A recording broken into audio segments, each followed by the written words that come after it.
I love the works of Riichiro Nagaki. I also love the works of R.M. Ballantyne. Both of them are great artists, but one is taught in colleges while the other one isn't. Why is that? Anime can inspire creativity and encourage the development of critical thinking skills through its rich narratives and intricate character development. Universities have an ivory tower mentality, so they hesitate to teach anime because of the perception that it lacks academic rigor compared to traditional subjects.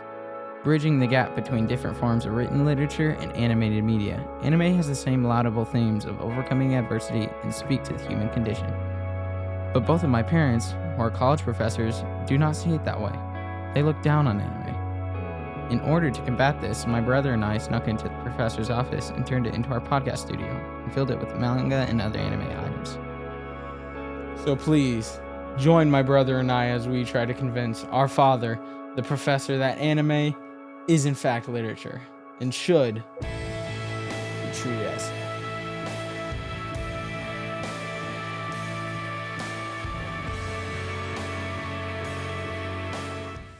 Thank you, Nathaniel, for not wearing any kind of get-up outfit today. I was wondering if you're going to have goggles on or a wig or a beard, but you're wearing my shirt.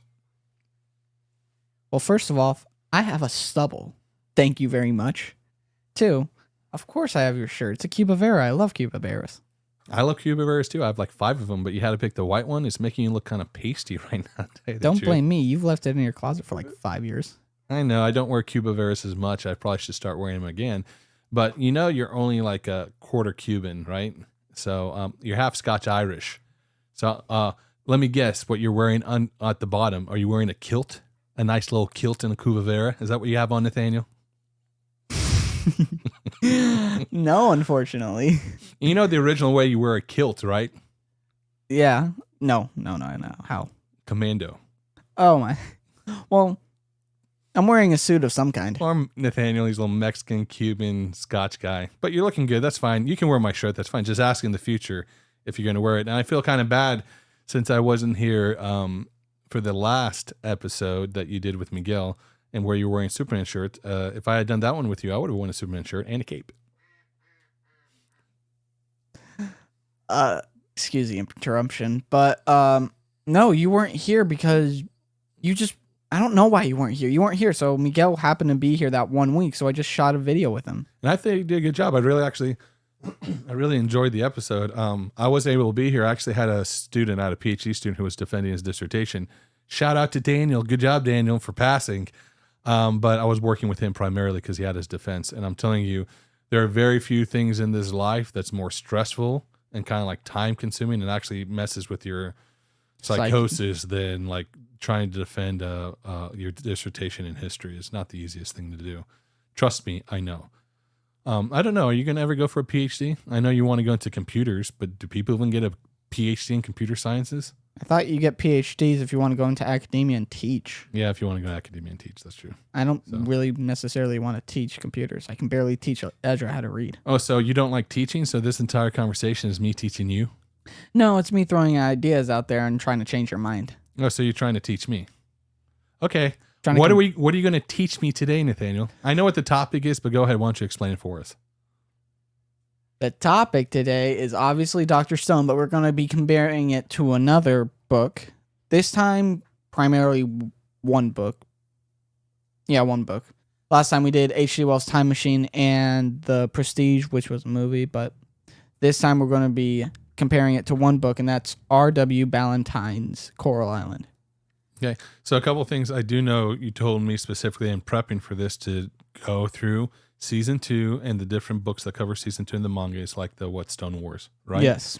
And then going through reading Ballantyne. I'm very glad you said Ballantyne. I really like Ballantyne as a book. I read it when I was young, and I've read it recently. I think there's a lot of good stuff to cover in there. For the 30 minutes, it's going to be a lot to go over. But specifically, why did you? I want to know the reason why you were able to connect both Dr. Stone and Ballantyne's Coral Island together. Well, what happens is, let's start off with Dr. Stone. Dr. Stone it's not set on a desert island, but it does have that desert island feel of just being away from society, like deserted from society. Like the resetting of it, yeah. Right? You had technology, and then all of a sudden you're placed in a situation. For them, it's petrifying, 3,200 years later, but it's the concept of rebuilding from nothing with people who have prior knowledge of modernity and society. Right? Yeah. And Coral Island is the same concept, except you are on a desert island and you only have 2 other helpers. There's 3 characters in total. We'll go over Three that. protagonists. Yeah, 3 main characters. 3 protagonists on the island for a good amount of time. But we'll go over that more in depth later. What really brought my attention to just like connect the two was the desert island characteristics, of how Dr. Stone felt. You know, like you said, away from society, with your prior knowledge, you're trying to build it up. And the same kind of thing with Coral Island. But survival, right? Yeah. But what really caught my attention was, remember how we had that talk about Robinson Crusoe like a few years ago? Yeah, I mean, I was thinking of Robinson Crusoe because it's like one of the first concepts of like a guy stuck on an island trying to survive, right? Mm-hmm. Remember there was that one word that sounded like lemonade. Yeah. Robinsonade? Robinsonade, right. It was Daniel Defoe's book, Robinson Crusoe, that invented that word, the concept of being stuck. The concept's derived from Daniel Defoe's Robinson Crusoe, right? Yeah, the Robinsonade was the entire theme of being stuck on a desert island, right? He wrote the book in 1719, which is really cool because for a while I had it mixed up and thought he wrote it in 1917. I thought he was like in World War I writing it. I was like, it was an entire thing, but then I looked it up. I found out it was in 1719. Corrected myself, which is really good.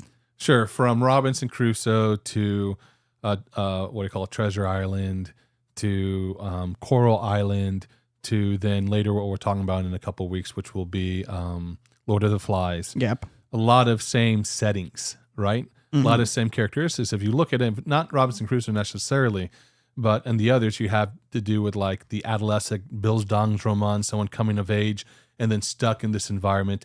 Would you consider the people in Dr. Stone to be a bunch of young people? Yes. Right? They were high school students, right? Even the characters that are old in the village, they don't participate that much in the actual story. Right. The main protagonists are the more like young adolescent kind of like ages trying to figure things out. And under that, if you have the excitement of being on a desert island and trying to deal with pirates or dealing with cannibals or whatever you're dealing with, natural elements like the sun, water, food, shelter, that comes under the umbrella of Robinsonade. Mm-hmm. Okay, so before we go into it, we have to give some context for the people who haven't watched the show and don't want to have to watch it before coming back. Wait, so you want to start with Dr. Stone and then hit Coral Island? Yeah, give some summary for just the one season 2 to be specific, titled The Stone Wars. Okay. So there's many themes, but we're just going to go over the progression, okay? It starts off with the preparation for war, right? Senku and his team prepare by building technological tools, of course.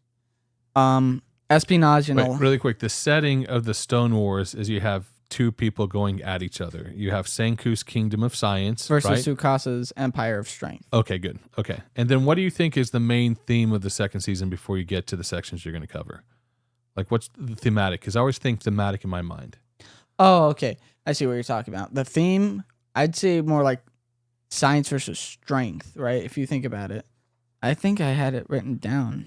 Right. And avoiding all-out war while freeing humanity through science. That's what it was. Right. So one of the main causes or the conflicts here is you have the Midas, right, construction versus then science and production of modernity. And the idea is, who do you think the good guy is here, just by the readers? Senku.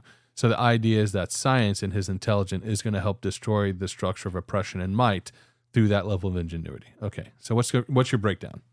So, like I said, preparation for war, Senku and his team prepare by building tools to help them, since they're not exactly stronger than Tsukasa's empire, so they have to find a different way of defending and fighting the war. The second point, espionage and alliances. The third one, recruiting the empire, because they try to, I'm not going to go too much into it, but they try to use some tactics to pull people from Tsukasa's empire to their side. Numbers, strength in numbers. And then Stone Wars begin, and I could go on from here, but I will be very out of breath. So, David, if you would please roll the clip. In Season 2 of Dr. Stone, titled Stone Wars, Senku Ishigami and his Kingdom of Science prepare for a decisive conflict against Tsukasa Shishio's Empire of Might. Tsukasa believes that only the strongest should be revived in the post-petrification world, while Senku aims to restore all of humanity through scientific progress. The season follows Senku's strategic use of science to create rudimentary technology and recruit allies, including former Tsukasa supporters like Ukyo and Nikki to bolster his forces.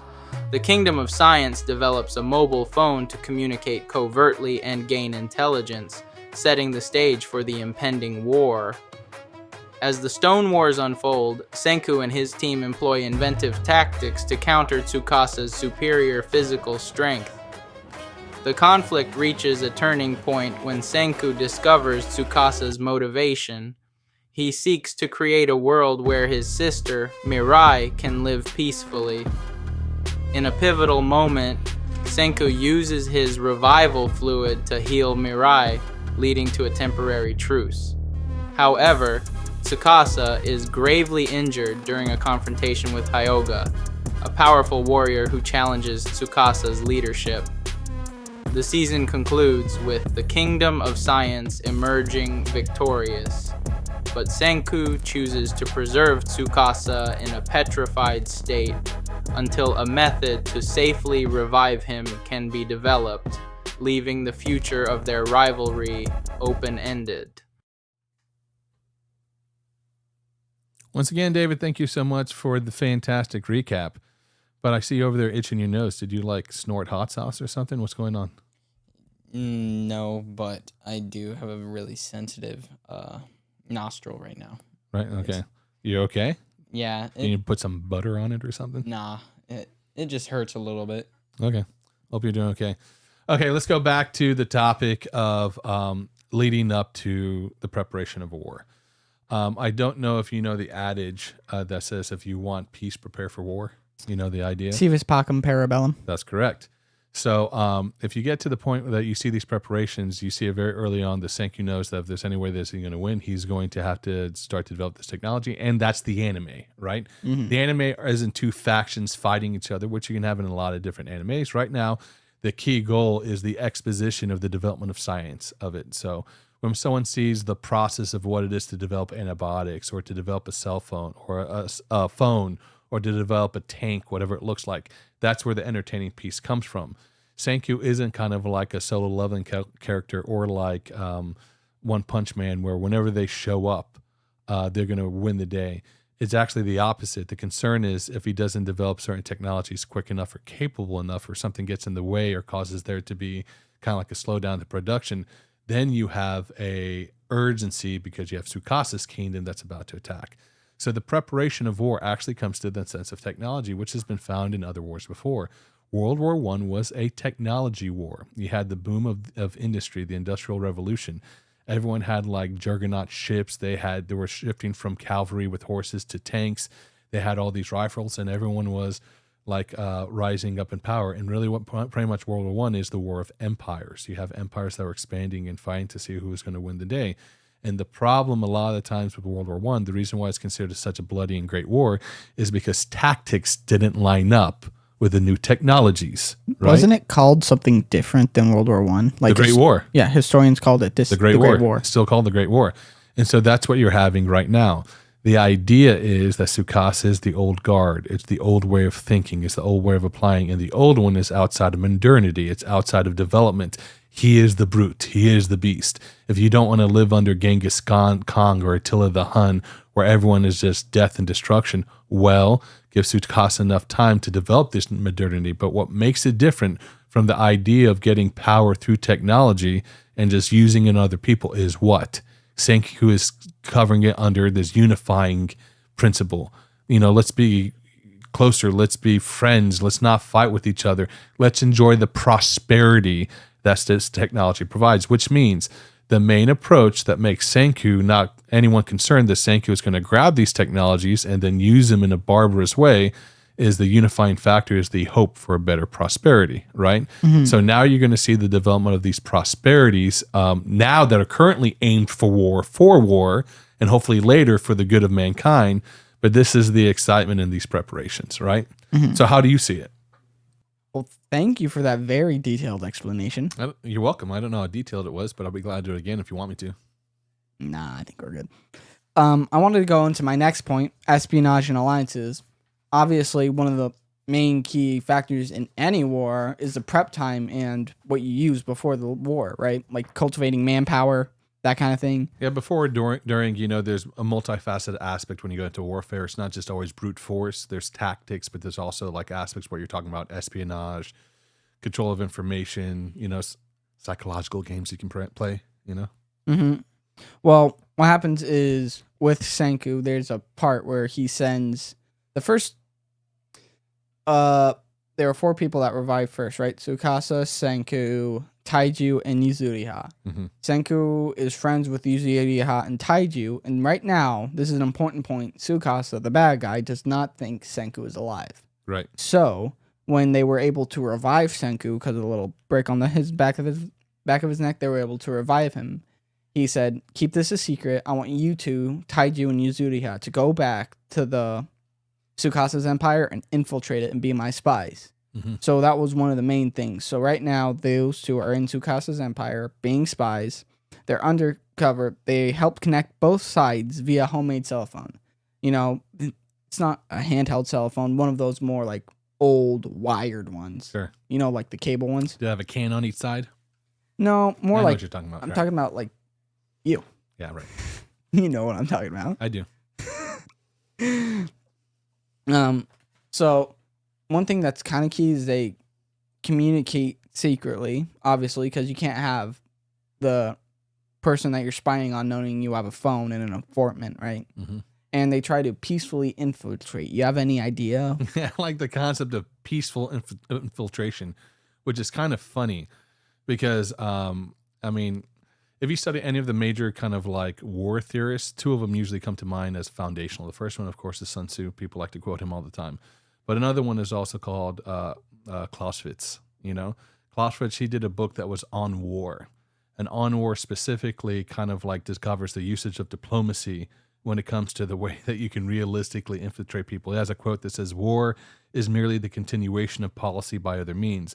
So you can use force and negotiations, but they're always linked to diplomacy and strategy and the way that you build these limitations within military force with strategic planning.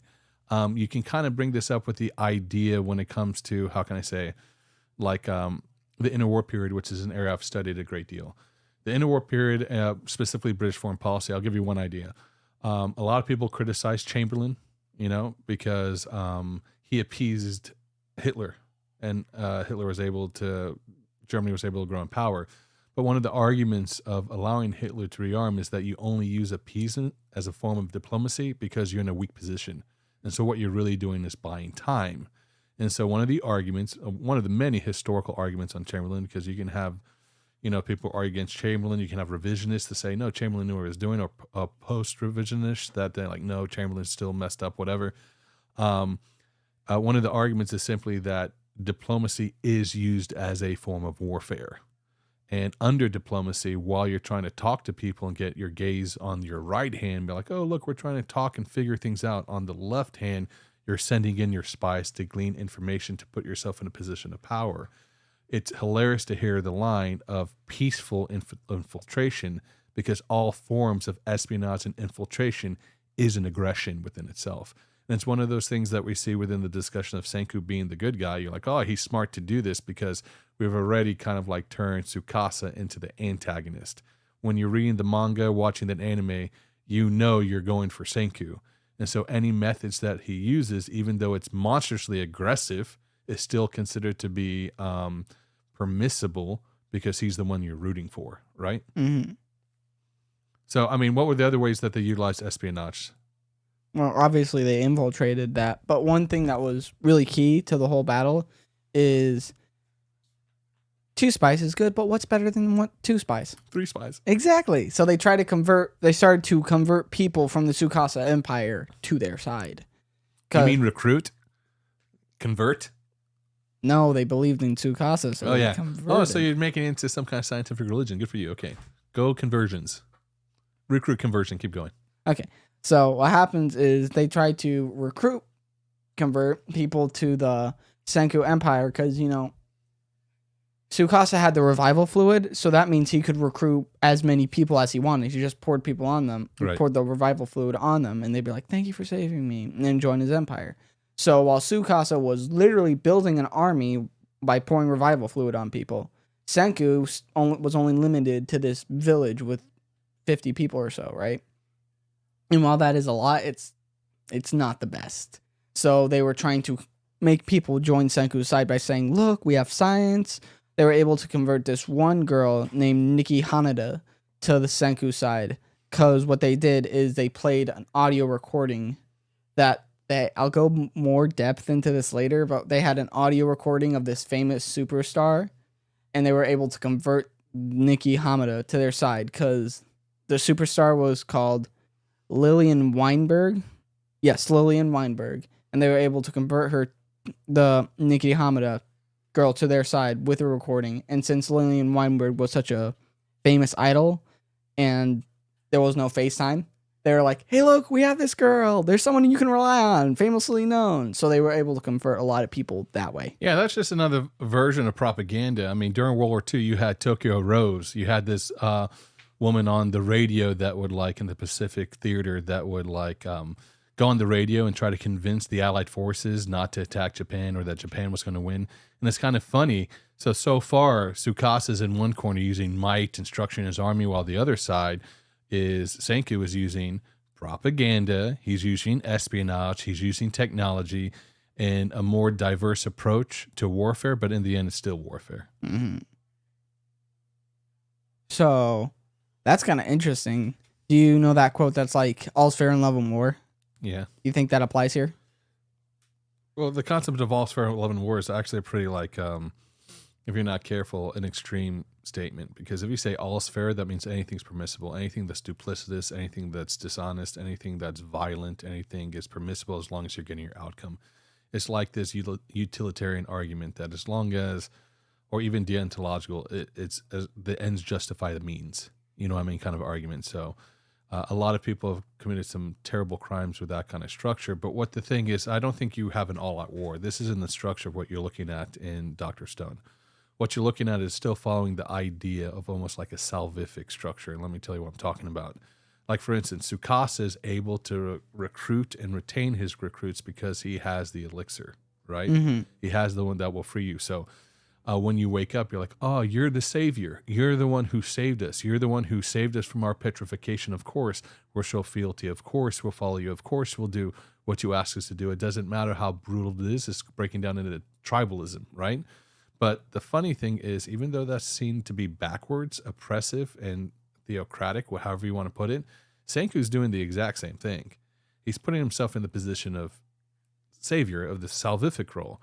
And how he's doing that, though, is the promise of prosperity, the promise of peace, the promise of, "You follow me, you do what I tell you, I will reveal to you the knowledge that I have, and the knowledge that I have will provide you in a better world where there's egalitarianism and equal treatment and everyone is free to do whatever." But the problem is every tyrant in history has claimed they needed power in order to help their fellow mankind and to do kindness. But the problem is once you give those people power, they use it. And what's so genius about our structure of government in the United States is it's a system of society where power is least exerted. The founding fathers didn't trust power. They didn't trust people with power. That's why you have the separation of powers. That's why you have 3 branches of power, because they know that when you give someone power, you put them in the cult of personality. When you tell people, or someone claims, "I am your savior if you follow me," the promises can be different, but the oppression is the same. So it's kind of funny. I know this is more of an anime. I know it's more of a manga, but if you did it within an honest historical analysis, comparing it to past kind of like interpretations of history, Senku isn't any better than Tsukasa. The difference is just ideological of what you think, but the outcomes isn't going to be much different. Okay, but then Senku promises that he will restore civilization. He's like, it's not like science is a savior, more as this is put your trust in this for now so we can restore everything. What do you think the concept of put your trust in this? I will trust this because I'll make it better for you. I will save you from your pain. I will save you from your oppression. I will save you from those who want to subordinate you. I will raise you up. It's the typical promises that any major despot has ever made before in the past. Why do you think people follow, the tyrant? Because of what they promise until they put the system in place in which they can't fight it, right? Every revolution, everyone thinks is great until it consumes itself, almost every single time. And so, once again, if you're doing a historical analysis of this right now, the promises are the same and the outcomes are not guaranteed. So if I was using an objective lens, Senku isn't any better than Tsukasa. Okay, but... Okay, well, put it to you this way. There's proof that he's done good. Didn't he heal that one girl, the so-called priestess of the village, of her pneumonia with the antibiotics? So he has proof to show that science helps. No, that's very easily fixed. He didn't do that because he wanted to help the priestess. He did that for his own self-interest. He needed the villagers to be on his side, right? He is utilizing their labor. You can say, hey, let's come together and let's kind of like work on bettering each other. But in the end, he needs them to fight Tsukasa. So this isn't just purely egalitarian. This isn't just purely kind of like altruistic. He's there because he needs something. And he's handing out baubles. He's handing out gifts. He's handing out technology and sciences in order to construct the kingdom of science, right? And if you have a kingdom, guess what else you have? You have a hierarchy. Who do you think's going to be at the top of it? Well, Senku's not at the top of it. He establishes 5 generals, the smartest people in the village. Like, Chrome. Do they do what he says? Yeah, but they also do independent stuff. Like, Chrome got captured and was able to break free. That wasn't part of the plan. Sure. Senku didn't send him in to do stuff. Right. So if we're going back to the idea of kind of like, what did we talk about earlier? Like this Robinsonade? Mm-hmm. The idea that when you have nothing is established, nothing is structured, and you're building a structure, there still must be a hierarchy. And my point is, Senku is going to be on the top of the kingdom of science. It's just doing it with a softer glove where people want to fit into their roles within the hierarchy. But that's what he's making, which means if you have an established hierarchy, there will be people at the top and people who have an interest in preserving their positions of power. So right now, it's very easy to be in a wartime period where you see the guy who's an aggressor, who's the bad guy, who you're fighting. But the question is at the end of this and everything settles, whether or not the new system of the science of kingdom that comes into place won't follow the same measures of oppression. The Coral Island by R.M. Ballantyne is not only an adventure story, but also a vehicle for promoting Christian values. The novel follows 3 British boys, Ralph, Jack, and Peterkin, who are shipwrecked on a seemingly deserted island. As they learn to survive in nature, their courage, cooperation, and moral character reflect Christian virtues such as selflessness, honesty, and kindness. The boys, especially Ralph, often act with a strong moral compass, presenting the idea that true strength lies in righteousness and faith, even in the face of hardship and temptation. As the story progresses and the boys encounter violent native tribes and ruthless pirates, Ballantyne contrasts Christian principles with what he portrays as the savagery of those lacking them. Ralph's time among the natives includes efforts to influence them with Christian teachings, echoing the missionary spirit of the 19th century. Through Ralph's moral struggles and ultimate triumphs, the novel suggests that Christianity brings peace, order, and salvation. In this way, the Coral Island not only entertains but also serves as a moral allegory, reinforcing the belief in the civilizing power of Christian faith. I don't want to stay on Dr. Stone for too long. This entire episode is supposed to be covering Dr. Stone and Ballantyne, to R.W. Ballantyne's Coral Island. Okay. And so I want to go into that specifically now. But what happens is, I know a lot of people might be wondering how we aligned Coral Island to Dr. Stone, and I already gave a brief introduction on how so. Robinsonade. Yeah, but obviously you can't take a book by its cover, look at another cover, and be like, oh, those two are the same. You have to like look at the deeper themes, right? Sure, that's exactly what we're doing. We're doing a comparative analysis. That's what we're doing. Yeah, sure. So, obviously we're gonna cover the aspects of how. Remember how we were just talking about how the salvific figure. Yeah. Now we're gonna go into the what's it called, those themes in Coral Island. Sometimes I get brain farts. Sorry. Sure, because there's a lot of conflict that's going on Coral Island. You have 3 boys who are dealing with a lot of obstacles with pirates, with cannibals, all this kind of stuff. But before I go into it further, why don't you just give a brief summary and an idea? You know, I know you say you don't like spoilers, but we have to get to some substance of the book, or at least context of the book, before we can make the comparison. So go ahead. Okay. And like you said, not everyone has time to read or watch. No, I highly encourage you to go read it. Go read Dr. Stone. Go read Coral Island. Tell you the truth, a lot of this is the supplemental discussion that comes afterwards. A lot of people aren't going to understand exactly what we're talking about or the evaluation until they've read it. They need to read it themselves. So I would tell me, I know this is your show, but I assume that when you cut to David and like, David, roll the clip, it should give some reminder context. I wouldn't think it would be beneficial for anyone to watch your podcast, and I'm not diminishing it anyway, if they haven't read the book. And as a teacher, go read the book, guys. Go read it. Okay. Well, let's get back on topic. Coral I'm Island. on topic. Just go to the summit, bro. Okay. Coral Island. 3 main characters. Okay. Ralph Rover, Jack Martin, and Peterkin Gay.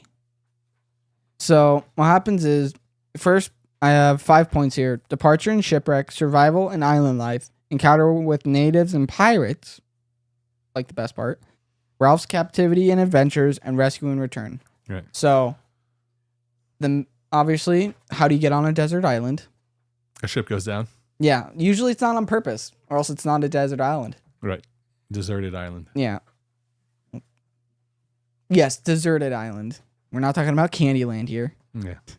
So, the book starts out with 3 British boys, Ralph, Jack, and Peterkin. All right, and they set sail. Their ship wrecks during a storm, because how else will it wreck? Which seems like it should have wrecked on a coral reef, but that's just my opinion. But their ship wrecks during a storm, and they wash ashore a tropical desert island, which is honestly just seems like a hard vacation. Imagine, I would love to be washed up ashore on a desert. How can you possibly call it a vacation if there's mortality around the corner? They almost die multiple times. Yeah, but that's like later in the book. At the very beginning, well, not very, very. No, I like your point of view. It's very optimistic, which means if you ever take a cruise and it goes down and you're on a deserted island, your response would be like, "Oh, I'm still on vacation." Oh no! If a cruise goes down, I just hope I don't end up like Escape Room. Those who know. Obviously, next in the book, they use their wits to build shelter, find food, and adapt, or else, the vacation part leaves, and it does become really, really serious. Mm-hmm. There's this one specific part in the book that I really love. It's like, there's many sad parts, but it's like the part that stuck out to me is they explore deeper into the island, because you can only stay on the shore for so long. So they explore deeper into the island, and they find this one cat. And this cat, I think it was like half blind. And this cat like led them somewhere. They followed the cat because it looked like a domesticated cat. So they followed it in hopes that they'd find someone else. And they find this old, very old, almost burned down cottage. And inside is like the skeletal remains of a man. Mm-hmm. And so I don't know why, but I've always found it interesting, that point of the, I hate to use this example, but the black phone, because that entire concept is he died so you could survive, that kind of thing. And in the house, they find these tools that help them develop, right? The cat obviously becomes emotional support to Peterkin, who can't swim. But so I've always liked that trope. I'll get back on topic now, but obviously, after they build a shelter, explore island, like I said, they have to rely on themselves. There's no, like I said, there's no technology.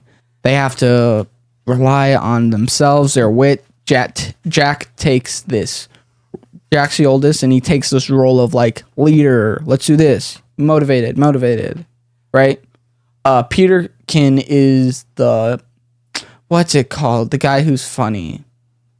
Shoot. Yeah, what's it called? Humorous? No. Comic relief? Comic relief, thank you. He's a comic relief. He helps, and he has this one penknife. I mean, or the pen. Yeah, right.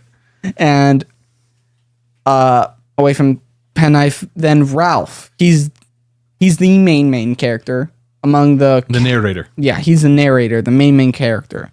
The one that jots it all down. He's the one that gets captured by pirates eventually. And on the pirate ship, he sees a bunch of brutality, acts of cruelty.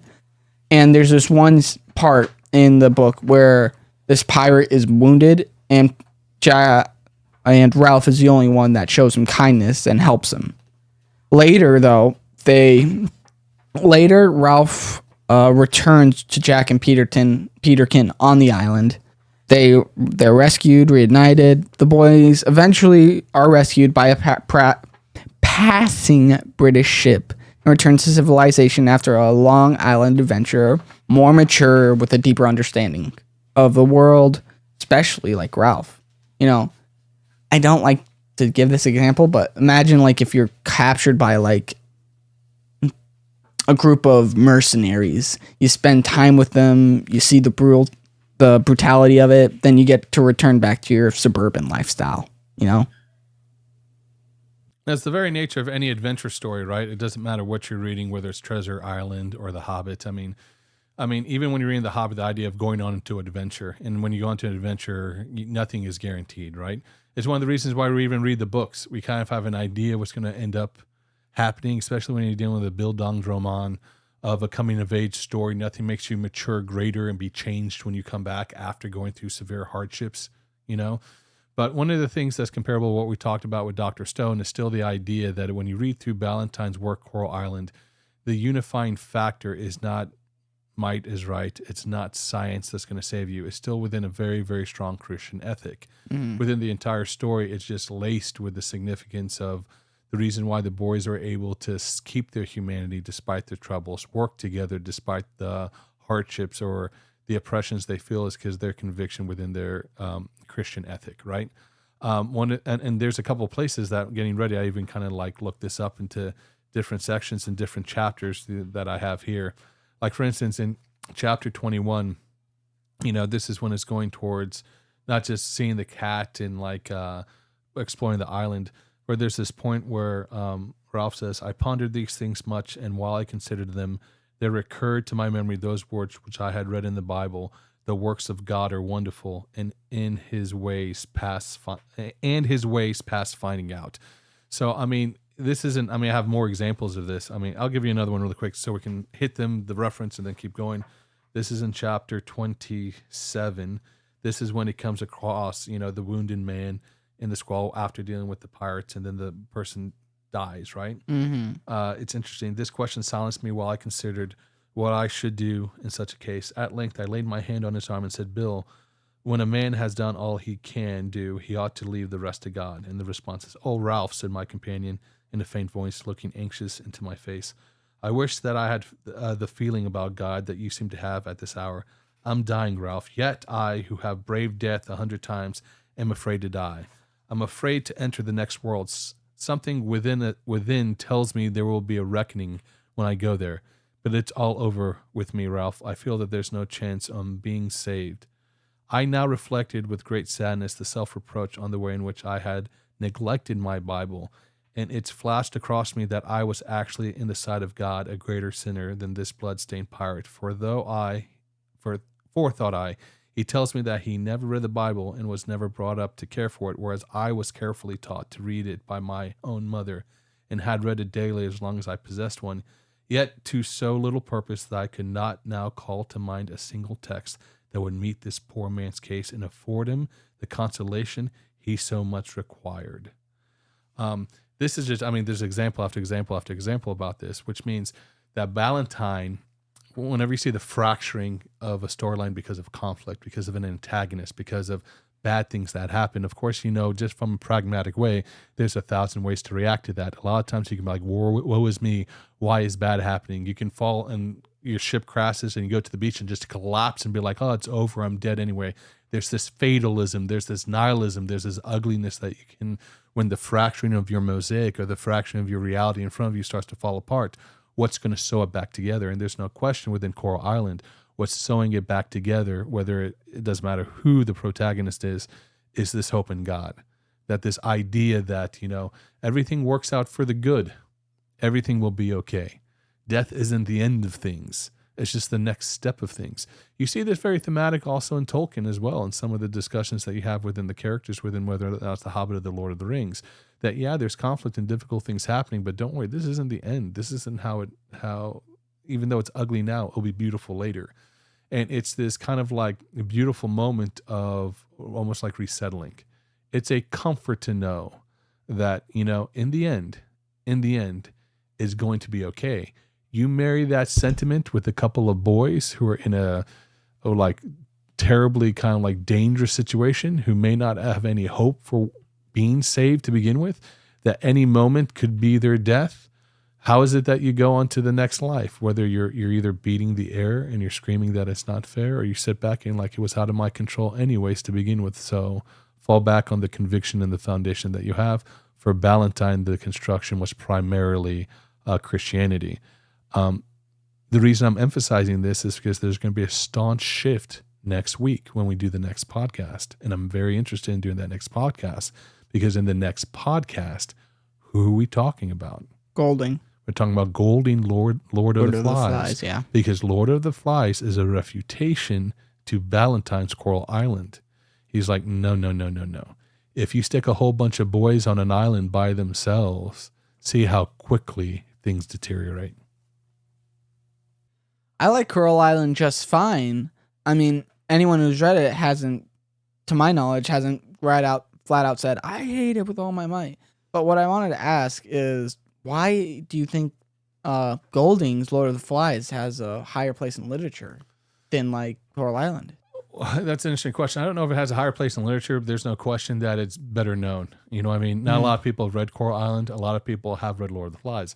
And the reason why is I think that Coral Island has fallen out of favor because it falls into that kind of like discussion. If you get into any kind of graduate level literature class, they'll start to criticize it for its like colonial themes, right? And so if you go earlier, like to the late 1800s, early 20th century, you get to the point that there was this big colonial push, especially with the expansion of empires. I don't know if you've ever read Kipling's White Man's Burden, The White Man's Burden. You know what I mean? Mm-hmm. I saw you like Kipling, right? I saw your edit on Boots, right? That was a pretty good edit. I like Kipling too, Jungle Book, all this kind of good stuff. But there's a lot of criticism on Kipling because of this promotion of kind of like spreading civilization. Almost like this idea. Almost this idea of kind of like this imperial duty of like white Christian kind of like ideologies to be spread wherever they went, right?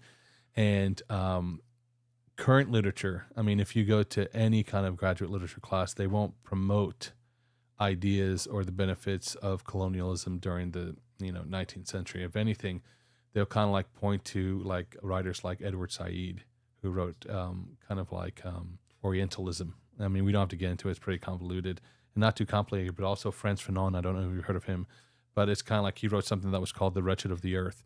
And a lot of them are big critiques. And a lot of people like to critique colonialism because they want to promote the idea of a degeneration with the promotion of diversity, right?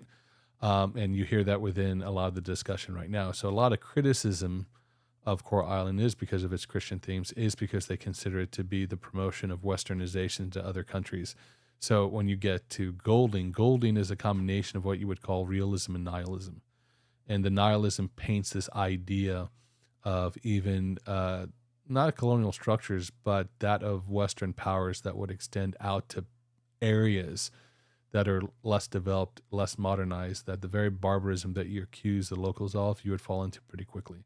Now, I don't want to go too much of an in-depth discussion of Lord of the Flies because I know that we're going to do that probably in a week. And there's a lot to dissect when it comes to Lord of the Flies. What are you going to cover? Like in Dr. Stone, what, season 3? Because I haven't gotten to season 3 at all. I haven't even gotten to the books when it comes to the reading of it.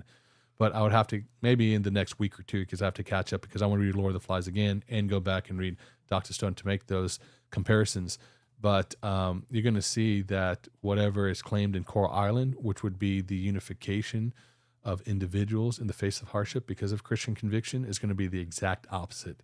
It's going to be the unraveling of modernity and society based off of harsh treatment. And it's that nihilism of, are you kidding me? When you look into the woods and you see that pig's head on a spike, and you actually meet the Lord of the Flies, is the beast that's in the shadow that comes out, not the Christian ethic of kindness, redemption, restoration. And it's just one of the staunch differentiations, which shows a reflection of our society, that they rather look into the pig's head and have a conversation than to look up into the sky and look for a sense of salvation.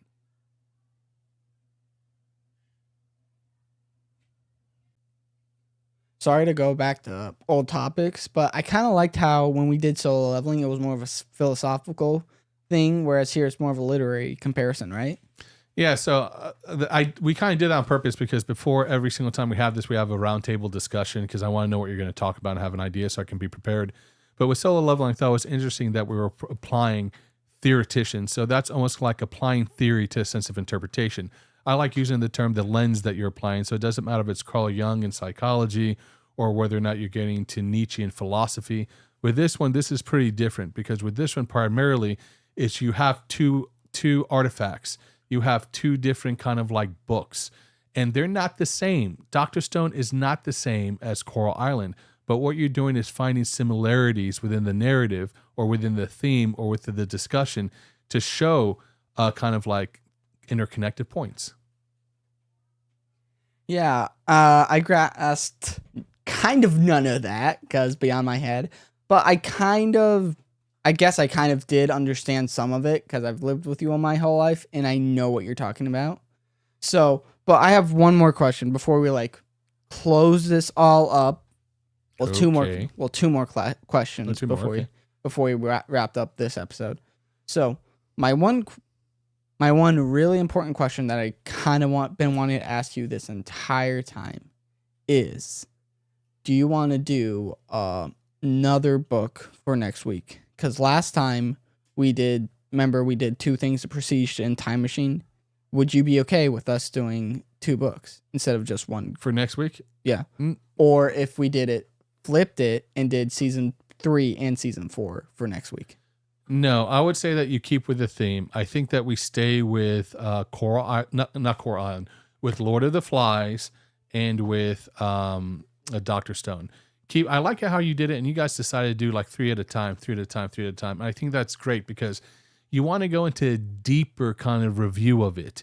You don't want to just do a superficial review. You said that some of the concepts are over your head. That means you just have to machinate on it. You have to chew on it. You have to think of it. There's a high level of creativity that's required the deeper you go into it. Okay. Well,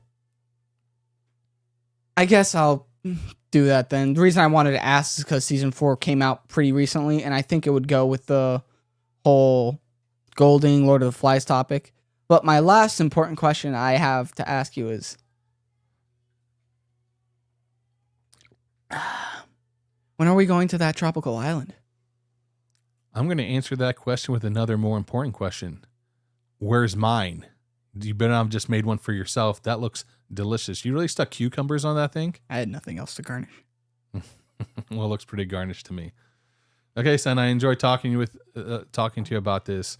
We'll go ahead and prep for I don't know if in next week, but the next couple of weeks, but we'll go ahead and pick up on the next one when it comes to Lord of the Flies and Dr. Stone. And next time I'll make sure that I have my nice little kind of like, what is that? An Arnold Palmer? No, it's VH juice with water. VH is water. Okay. I'll take an Arnold Palmer next time. Okay. Okay. Okay, son. Talk to you next time. Thank you guys so much for checking out my channel. I hope you enjoyed the conversation. If you want to see more content like this, hit the subscribe button, like, and share the video for more. And if you want to see more videos like this, hit the notification bell for more videos when they're uploaded. And so we can show our father that anime is worth his time.